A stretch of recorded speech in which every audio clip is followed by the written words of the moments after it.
Muy buenos días, qué lindo poder vernos en este lugar.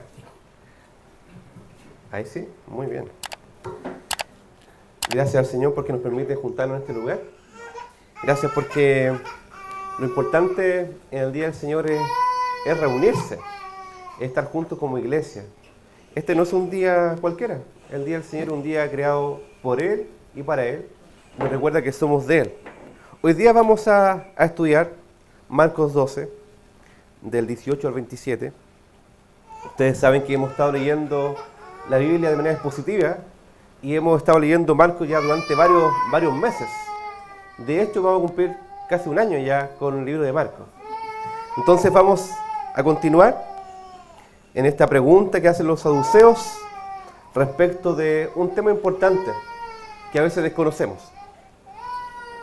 Hay una pregunta que hace este grupo religioso, que era un grupo de sacerdotes, que curiosamente citaban la Escritura, pero no creían en la Escritura.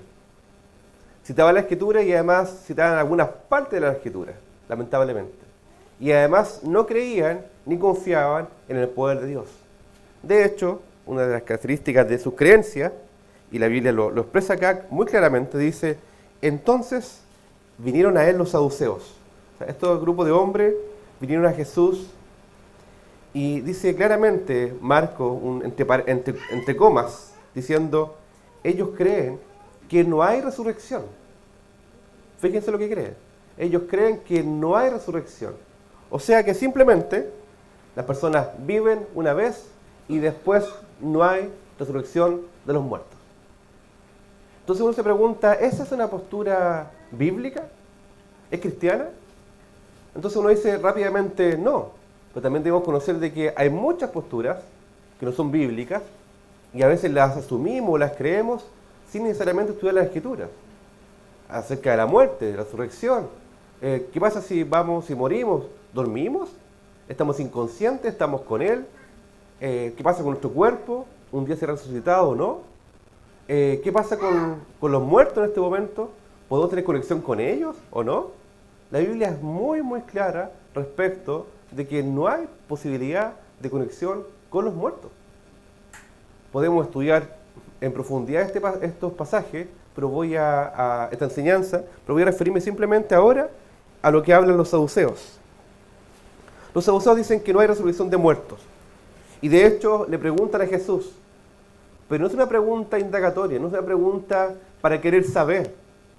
Es una pregunta para, comillas, querer pillar. Entonces, a veces nosotros preguntamos al Señor usando la Biblia, ¿el Señor será esto? Pero no es que queramos saber, no es que queramos conocer, no queramos que Él nos enseñe. Simplemente queremos usar nuestra estrategia, nuestra idea, para confirmar lo que nosotros creemos simplemente. No sé si le ha pasado que ustedes quieren preguntarle al Señor, Señor, dirígeme. Uno realmente se pone en disposición delante de Él, Señor, guíame por favor. Esa sería la actitud correcta. Enséñame qué dice la Escritura al respecto. Y como hemos dicho todos estos domingos, en obediencia. Y esa obediencia tiene 4 características principalmente. Una obediencia humilde. No es obediencia porque sí, ya te voy a obedecer para cumplir nomás. No, es humilde. Señor, te obedezco y por favor guíame paso a paso. Rindo mi corazón delante de ti para que tú me enseñes. Y además de obediente, es de humilde, es una obediencia confiada. O sea, que yo confío que el Señor me está guiando por sendas de justicia.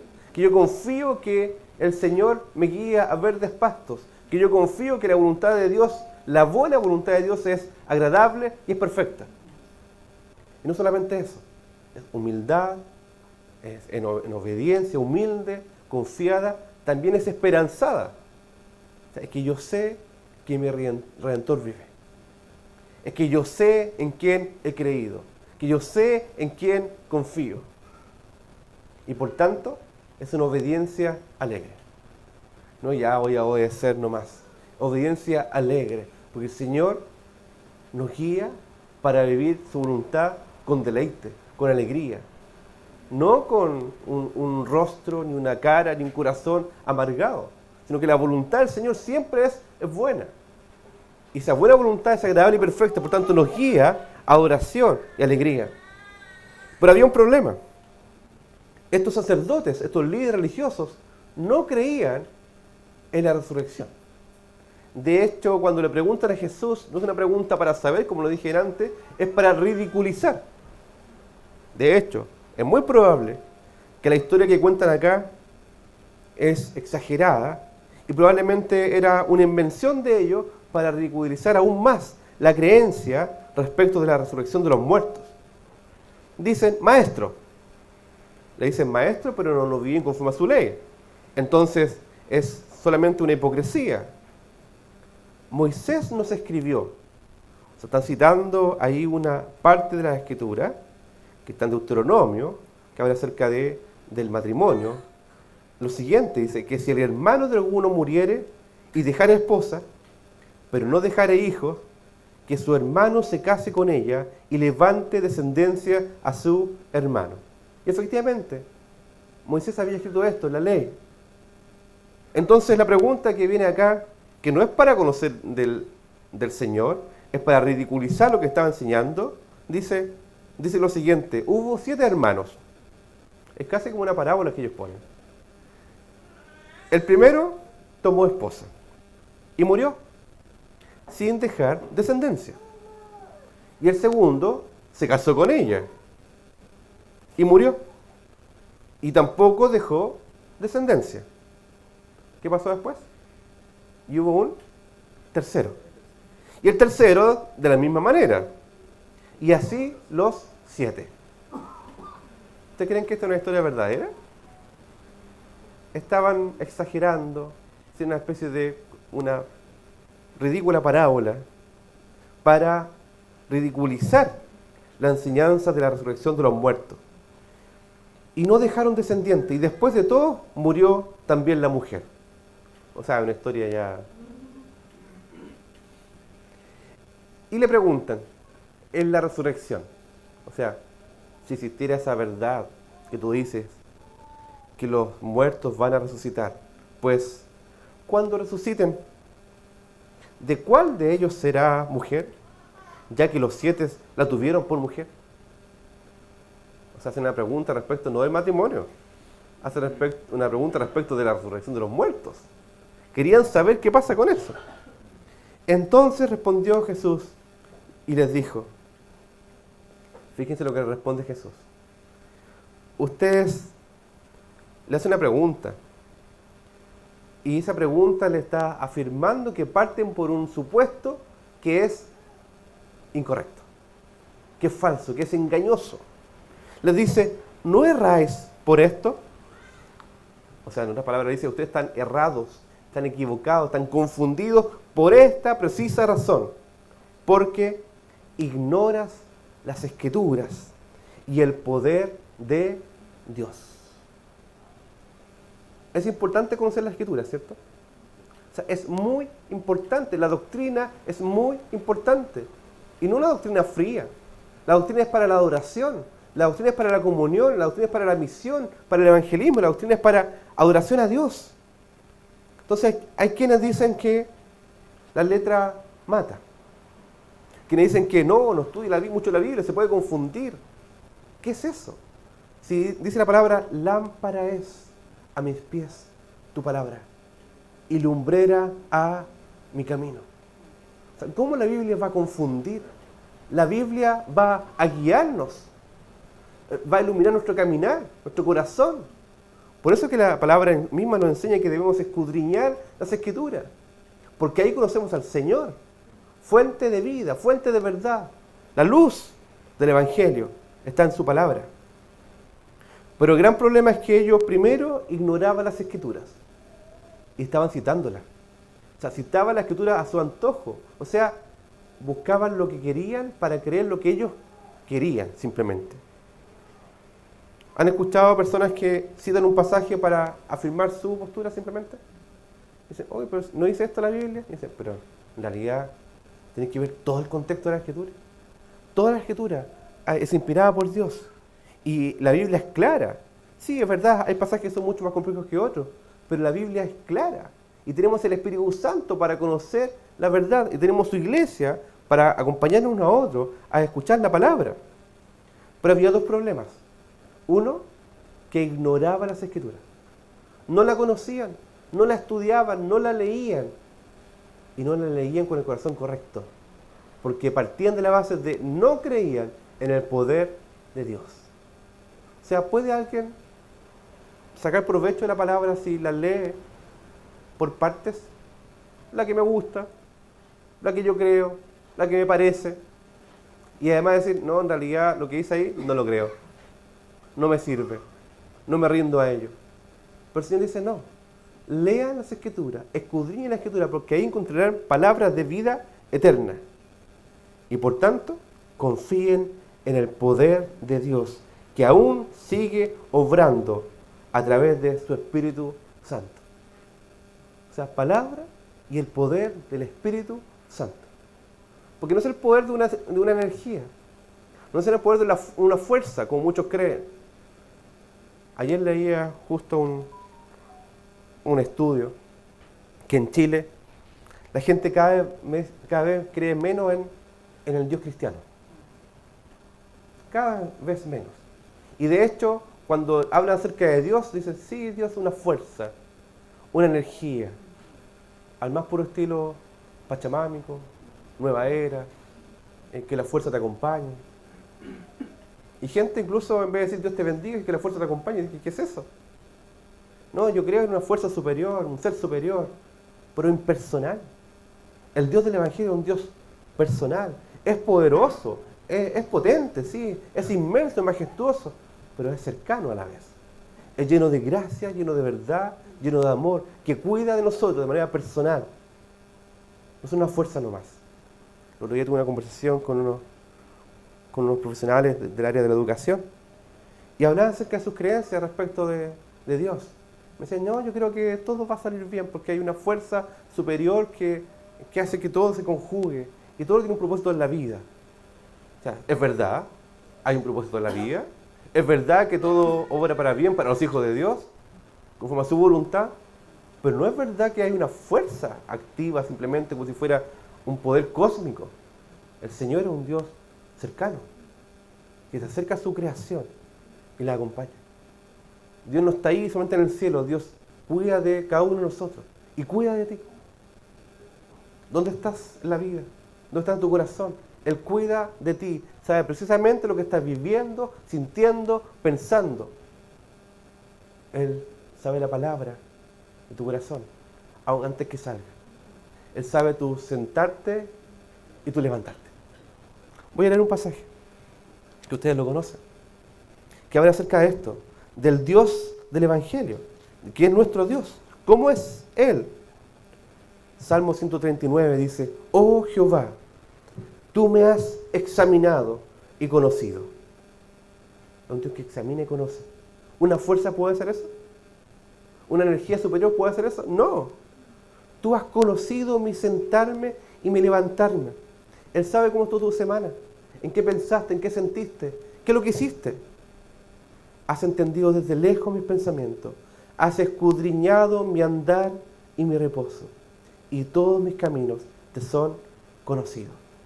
Pues aún no está la palabra en mi lengua, y he aquí, oh Jehová, tú la sabes toda.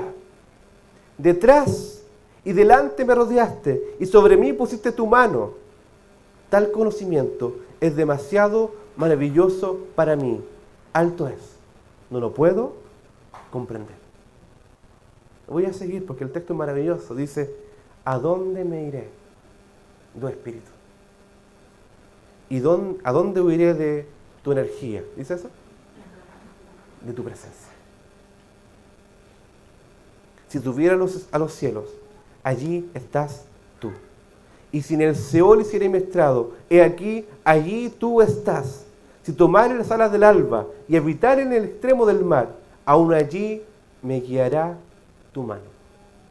Me guiará tu mano cuidadosa. Y me asirá tu diestra. Y si dijere, ciertamente las tinieblas me encubrirán, aún la noche resplandecerá alrededor de mí. Aún las tinieblas no encubren de ti. La noche resplandece como el día. Lo mismo te son las tinieblas que la luz. ¿Continúo? Porque tú hiciste que cada uno de estos átomos se juntaran de manera aleatoria. ¿Dice eso? Porque tú formaste mis entrañas. ¿Se dan cuenta que es distinto? El Dios del Evangelio. Tú me hiciste en el vientre de mi madre. Aprovecho de saludar a las madres. A eso iba. ¿Ya? Y a las que están ahí con la guatita, ahí a punto de nacer. Que el Señor bendiga. Pero el Señor cuida de cada una de ustedes y cada una de las criaturas que han nacido y que están naciendo y que están ahí calentitos en este momento. Y miren lo que dice: tú me hiciste en el vientre de mi madre, te alabaré, porque formidables, maravillosas son tus obras, estoy maravillado. Lo que pasa es que alguien que cree en la energía, en la fuerza, eso no demanda adoración. Cuando uno cree en un Dios cuidadoso, tierno, poderoso, majestuoso, cariñoso, que está ahí, que cuida de nosotros, eso demanda adoración. Entonces, claro, un Dios impersonal no demanda adoración personal. Pero cuando sabemos que es un Dios verdadero, un Dios bueno, amoroso, que cuida de su creación, eso demanda adoración. Dice, estoy maravillado, y mi alma lo sabe muy bien. No fue encubierto de ti mi cuerpo, bien que en oculto fui formado y entretejido. Qué hermoso es. En lo más profundo de la tierra, mi embrión vieron tus ojos. Y en tu libro estaban escritas todas aquellas cosas que fueron luego formadas, sin faltar una de ellas. Cada uno de ustedes fueron creados, fueron entretejidos por la obra del Señor. Cuán preciosos me son, oh Dios, tus pensamientos. Es una adoración. O sea, en base a esta doctrina de un Dios bueno, un Dios cuidadoso, un Dios personal, un Dios que es grande, pero también es cuidadoso, uno debiera derramarse en adoración. Fíjense lo que dice acá. Cuán preciosos me son, oh Dios, tus pensamientos. Cuán grande es la suma de ellos.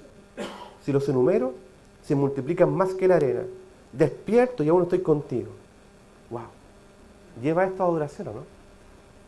Debiera dejarnos rendidos. Señor, yo sé que tú eres un Dios bueno. El gran problema es que los saduceos no creían en un Dios que resucitaba a los muertos. No solamente desconocían la Escritura, sino desconocían el poder de Dios, el poder del Espíritu Santo. Y uno se pregunta, ¿la Escritura es clara respecto de la resurrección de los muertos?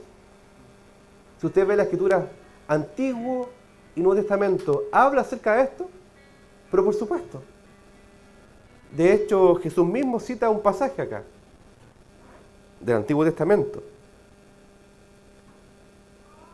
Primero les dice, porque cuando resuciten de los muertos, no se van a casar, ni se darán en casamiento, sino serán como los ángeles que están en los cielos. O sea, le dice, están equivocados. Porque en realidad, cuando estemos en la gloria del Señor, no va a haber casamiento. No se van a casar unos con otros. Serán como los ángeles, en ese sentido. Y ahora le dice, y volvamos, pero respecto de la resurrección de los muertos, ¿no habéis leído la Escritura? En el libro de Moisés, ¿cómo le habló Dios en la zarza? Entonces dice, ¿dónde fue eso? ¿En qué libro fue eso? ¿Se recuerdan? Éxodo. Éxodo, diciendo, yo soy el Dios de Abraham. ¿Abraham ya estaba muerto? Sí. Pero dice, yo soy el Dios de Abraham. O sea, no dice, yo fui el Dios de Abraham. Yo sigo siendo el Dios del patriarca Abraham. Por tanto, no es que esté exterminado, no es que esté aniquilado como creen algunas posturas. Hay resurrección de los muertos. Yo sigo siendo el Dios de Abraham, sigo siendo el Dios de Isaac. y sigo siendo el Dios de Jacob. ¿Por qué? Porque Dios no es Dios de muertos, sino Dios de vivos. Así que ustedes mucho erráis. Están confundidos porque no conocen la Escritura ni el poder de Dios. Se les pregunto, ¿qué dice la Escritura respecto de la resurrección de los muertos? Primero, vemos que Abraham creía en el poder de Dios. ¿Se recuerdan cuando Abraham, Dios le pide que sacrifique a su hijo? ¿Se recuerdan eso?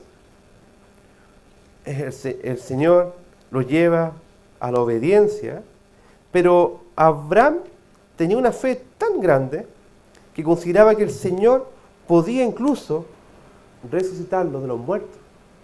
Hebreos 11:9 dice, por la fe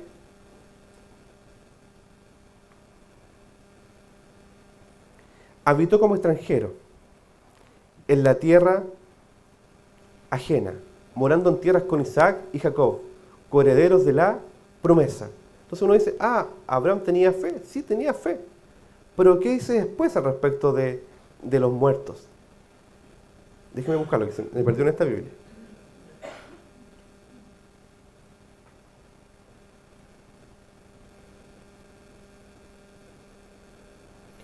Por la fe, versículo 17, cuando fue probado, ofreció a Isaac, y el que había recibido las promesas ofrecía su unigénito, habiendo dicho, en Isaac te será llamada descendencia.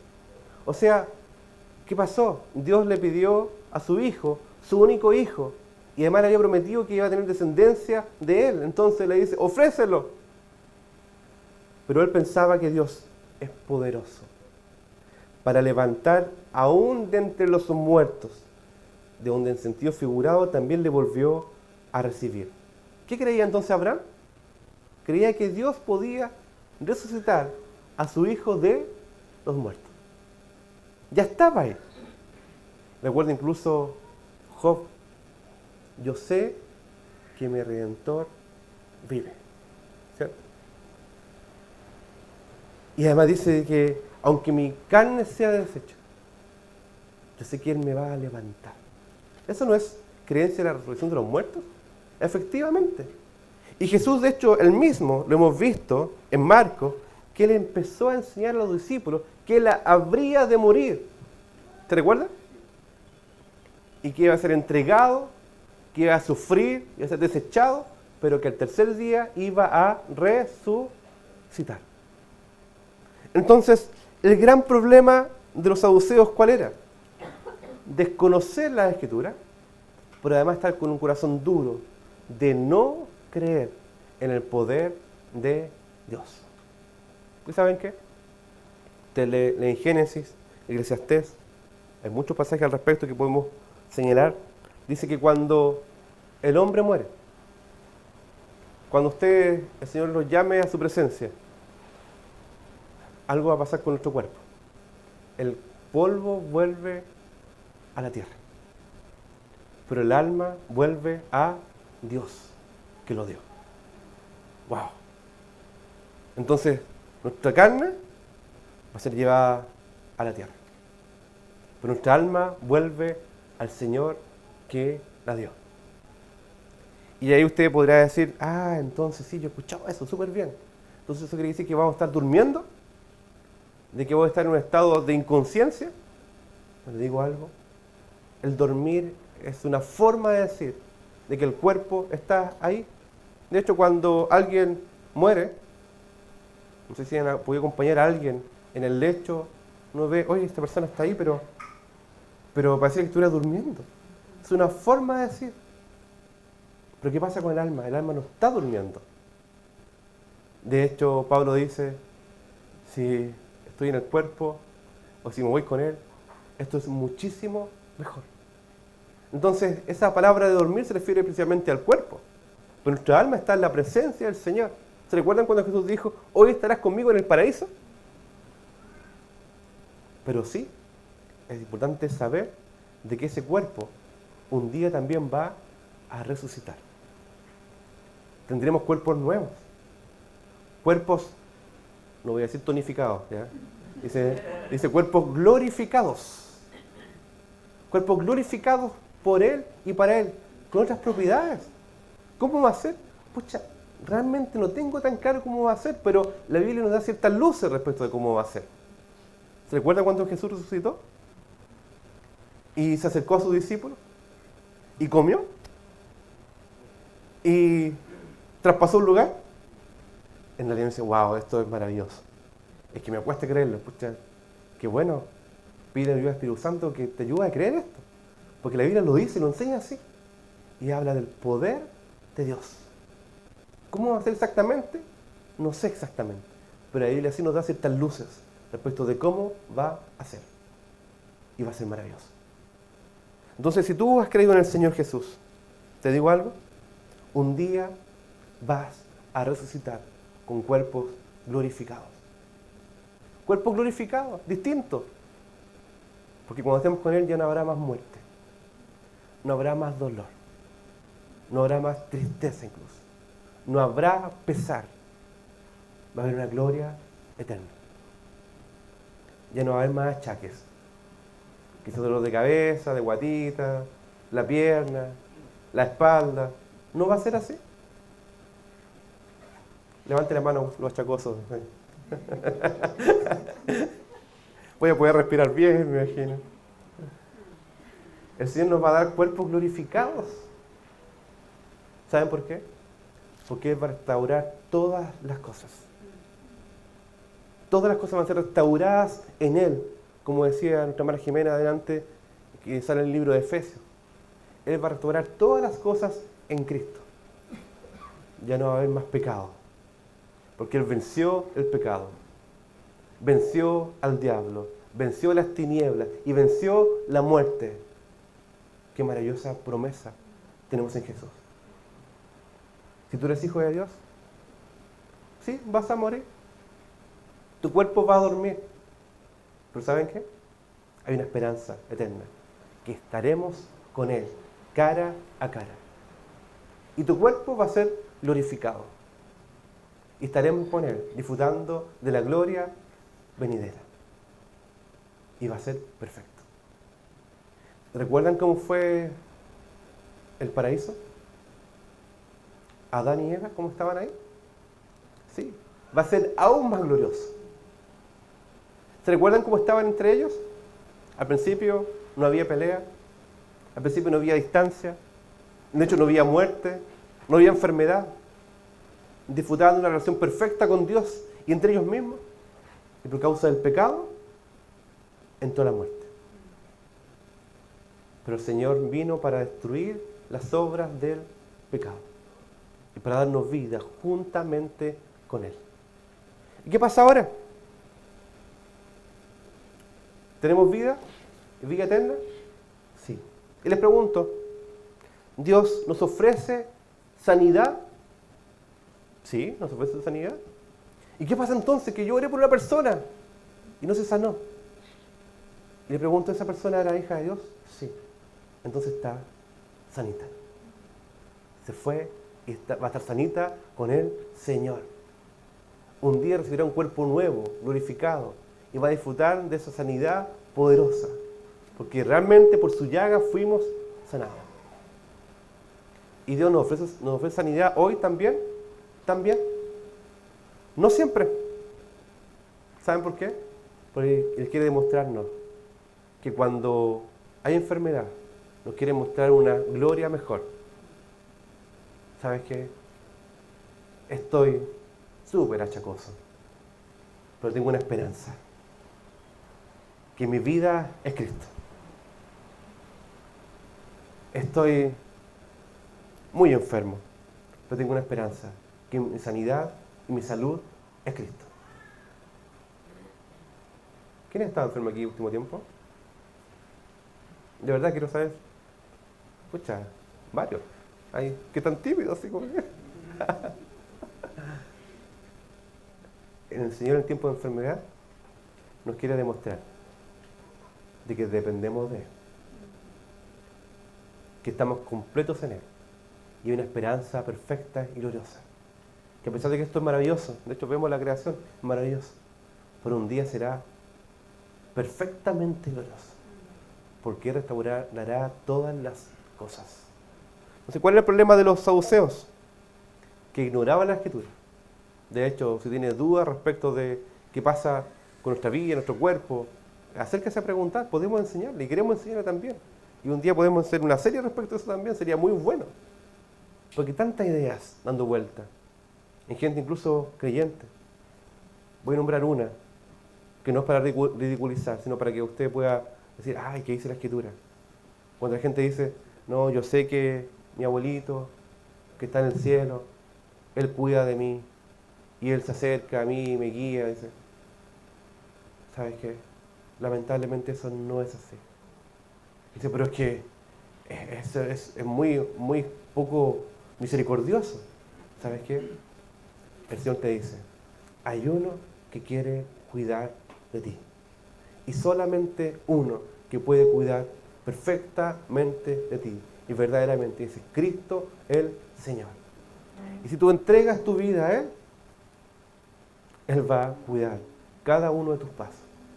Hasta el día que nos encontremos en la presencia del Señor. Voy a cerrar con un pasaje de Tesalonicenses. Dice, por lo demás,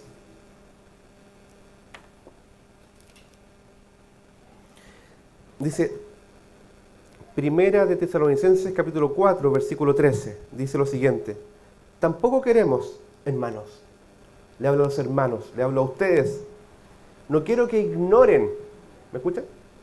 No quiero que ignoren acerca de los que, comillas, duermen, para que no se entristezcan como los otros que no tienen esperanza. ¿Me van siguiendo? Lamentablemente, los otros no tienen esperanza, porque si creemos que Jesús murió y resucitó, así también traerá Dios con Jesús a los que durmieron en Él. Por lo cual, les decimos esto en palabra del Señor, esto es verdad, que nosotros que vivimos, que habremos quedado, o sea, pensando Pablo que cuando venga el Señor va a estar ahí.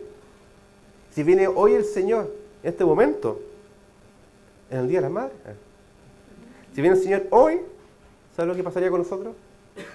Los que habremos quedado hasta la venida del Señor, no precederemos a los que durmieron. ¿Qué significa eso? El Señor mismo, con voz de mando, con voz de arcángel y con trompeta de Dios, descenderá del cielo. Y los muertos en Cristo resucitarán primero. O sea, los cuerpos se van a juntar a esta alma y va a ser glorioso. Luego nosotros, los que vivimos, los que hayamos quedado, seremos llevados, arrebatados, juntamente con ellos en las nubes, para recibir al Señor en el aire. Y así estaremos siempre con el Señor. Y esta palabra es una palabra de aliento. Dice, por tanto, alentaos los unos a los otros con estas palabras. Si está enfermo, aliéntese con estas palabras. Si alguno sufre una enfermedad crónica, aliéntese con estas palabras. Si sufre la pérdida de un ser querido, aliéntese con estas palabras. El Señor nos llevará, seremos arrebatados y estaremos con Él. Qué hermosa promesa. De hecho, cantamos delante de Jesucristo. Voy a buscarla. ¿En qué número era? La última. Aquí está. Al Cristo regresar, la espera acabará. Nuestros anhelos, Jesucristo saciará.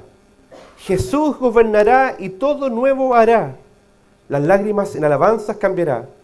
Oh, cuánto ansiamos ver que vuelva. Jesucristo, tu gloria veremos. Oh gran Rey, por siempre Jesucristo, nuestra esperanza es verte regresar. Mire lo que dice después. Cuando Cristo regrese, no habrá más maldición. Su gracia triunfará sobre la transgresión, pues Él restaurará lo que el pecado hirió. Su luz dará gran gozo a todo corazón. Oh, cuánto ansiamos ver que vuelva. Al Cristo regresar, las pruebas cesarán. Qué hermoso. ¿Se ha sentido probado? Que una tras otra y sigue y sigue. Si llevo 3, 4, 5, 10, 20 años probado, Señor, ¿cómo tanto? Parece que fuera mucho tiempo, ¿cierto? Pero un día estaremos disfrutando de una eternidad con Él. Al Cristo regresar, las pruebas cesarán. Coronas de alabanza, Él recibirá su corona de alabanza. La muerte morirá, su reino acabará, pues Cristo ha vencido en victoria. Oh, cuánto ansiamos ver que vuelva. Esa es la esperanza del Evangelio, que nos lleva a disfrutar de la gloria de Él plenamente. ¿Te gustaría cantar esta alabanza? ¿Sí? Pucha, qué ánimo más grande. Vamos a cantar esta alabanza una vez más delante del Señor. Y vamos a pedir al Señor que Él nos ilumine el corazón. Y toda tiniebla sea iluminada. Toda falta de consuelo reciba consuelo con el poder del Evangelio. ¿Ha estado triste? ¿Ha estado apolillado, por así decirlo? ¿Ha estado achacoso? ¿Probado? Hay una esperanza que es gloriosa, que Cristo va a volver. Cristo volverá y va a consumar todas las cosas y va a redimirnos de manera plena y perfecta. Y todo va a estar unido perfectamente a Él. Los invito a orar. Señor, te damos muchas gracias porque podemos confiar en este Evangelio, que es poder de Dios. Y esa verdad acerca de la vida eterna también impacta nuestra vida hoy, porque nos da perspectiva correcta de eternidad, Señor. Y te pedimos, Señor, que abra nuestros corazones, ilumine nuestros corazones para entender las maravillas de tu ley. Que tu lámpara, que es tu palabra, ilumine nuestro corazón para confiar, para descansar, para alegrarnos, para estar consolados en ti y maravillados en ti y poder clamar delante de ti. Oh, cuán preciosas son tus obras, Señor. Cuán insondables son tus pensamientos, Señor. Y poder decir delante de ti, a Él, porque de Él, por Él y para Él son todas las cosas. Te lo pedimos, Señor, que mientras cantamos, Señor, podamos meditar en esta verdad del Evangelio. En el nombre de Jesús. Amén.